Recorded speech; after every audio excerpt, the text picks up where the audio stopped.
return to Mount Chimney, and the first thing I'm gonna do, since there aren't many fires here, surprisingly, is to send Skarmory back in the lead. And besides, if there are weak fire types here, I think Air Cutter is more than enough for handling them. So anyway, since the last video, I looked up where the Fahrenheit scale comes from, and you're not gonna believe this, unless you read the comments in the last video, that is. The 0 was the melting point of brine, not fresh water, which melts at 32. It's brine. So, and after that, his second point was not 100. Wanna join me? Score! No! Oh, why do you have to be so cruel?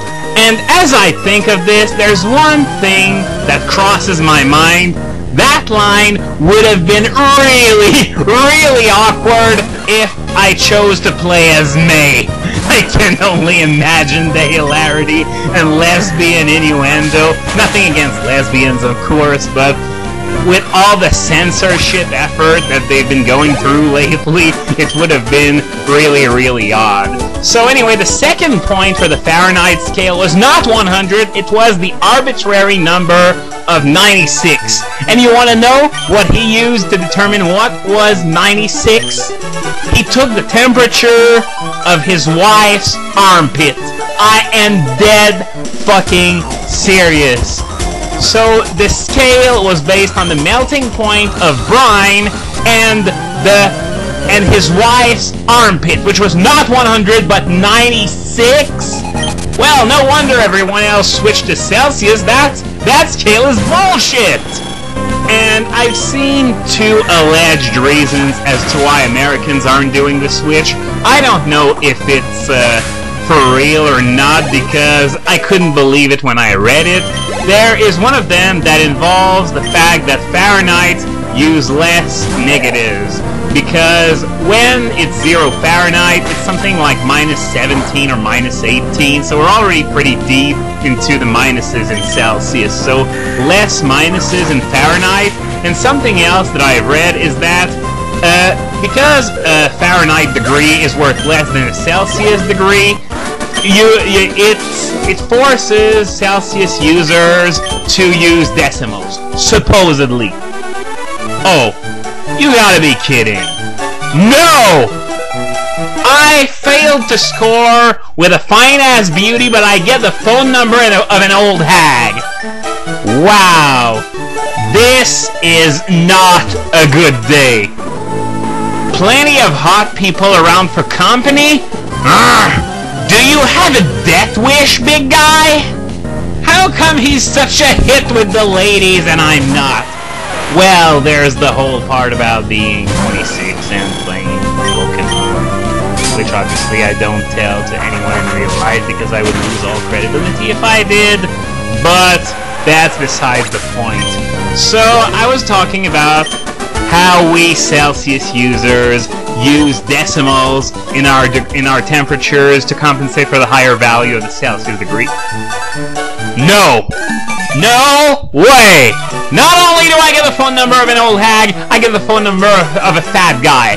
And the hot chicks? Nothing! Zero! Zilch! Nada! Rien pantoute! Zero! But for the whole decimal thing, that's not true. When someone tells me it's 21 outside, I don't need to know if it's 21 or 21.5. It's like, if you Americans, do you see any big difference between 87 and 88 degrees Fahrenheit? Didn't think so, huh? So their reasons for not using Celsius is because they don't want to deal with the decimals and they don't want to deal with the minuses. Bottom line, Americans don't want to switch to Celsius because they're lazy. And yes, I did just make that joke. Thank you very much, I'm here all night. And so, 5 trainers on top of Mount Chimney, let's recap.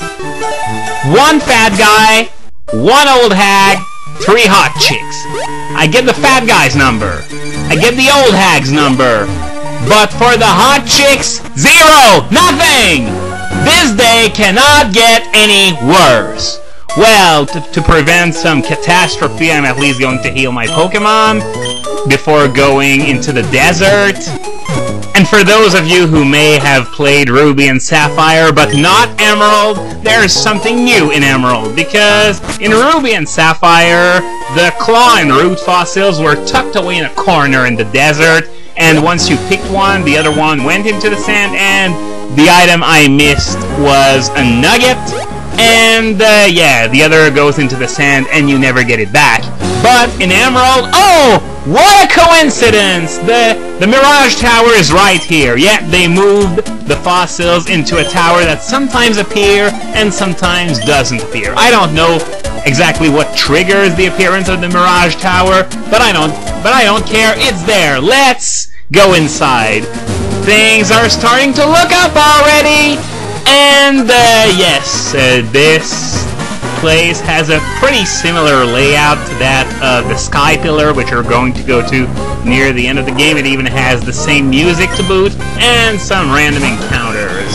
And so yeah, the fossils are at the top of this tower, and as usual you can only pick one. The other falls into the sand and the tower crumbles, and you can never get the other fossil back.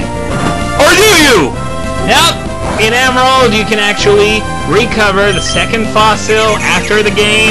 Remember that guy near Fall Arbor who said, "Fossils are all mine!"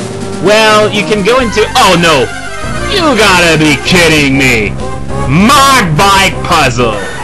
Now, this one doesn't look too hard, but the ones in the Sky Pillar are the stuff of nightmares. Seriously. When you think of things that derailed the first Pokemon Marathon the Speed Gamers did, there's of course the death of that Ruby cartridge, but there's also how much freaking time it took to climb the Sky Pillar! So, attempt number 1 of 100, and of course it ends in failure, and just to rub it in, and we have a random battle before I can even fall to the first floor. Well, when I said this was looking up, I didn't realize that I was gonna have to do those stupid Mach Bike puzzles I suck so much at.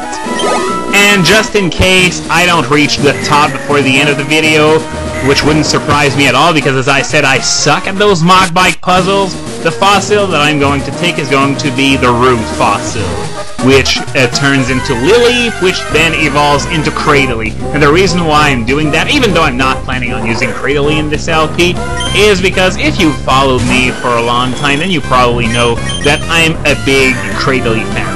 It's probably not in my top 10, but I still like Cradily a hell of a lot more than your average Pokemon player does. Heck, I remember seeing a recording of a Wi-Fi battle where the same Cradily got frozen 3 times before dying, and we're talking about a status that occurs very, very rarely.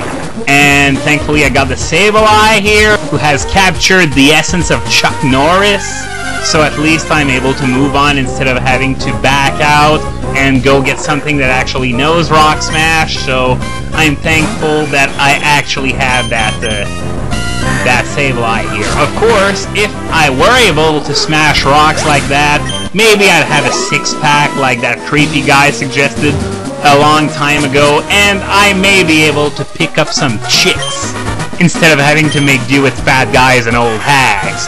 So those are the 2 fossils, and oh yeah, just because we couldn't go 30 seconds without a random battle, here's yet another level 21 Trapinch. And those things have Arena Trap, but Skarmory doesn't care at all because it's flying, and Levitators aren't affected by it either. So, yeah, Skarmory is really a good Pokemon, is it not, right now? So, we're gonna pick one of the fossils. This is the Claw fossil. Nope, I don't want it. I'm gonna pick it up in the desert underpass after I beat the Elite Four. As I was about to say earlier on, this is exclusive to Emerald. In Ruby and Sapphire, the fossil you pick here, or rather, all the way out in the desert, you're stuck with it. You can't pick up the other one. So now we get out automatically for some reason, and the tower crumbles. Oh, and there's the Claw fossil that falls into the sand, never to be seen again. Or does it?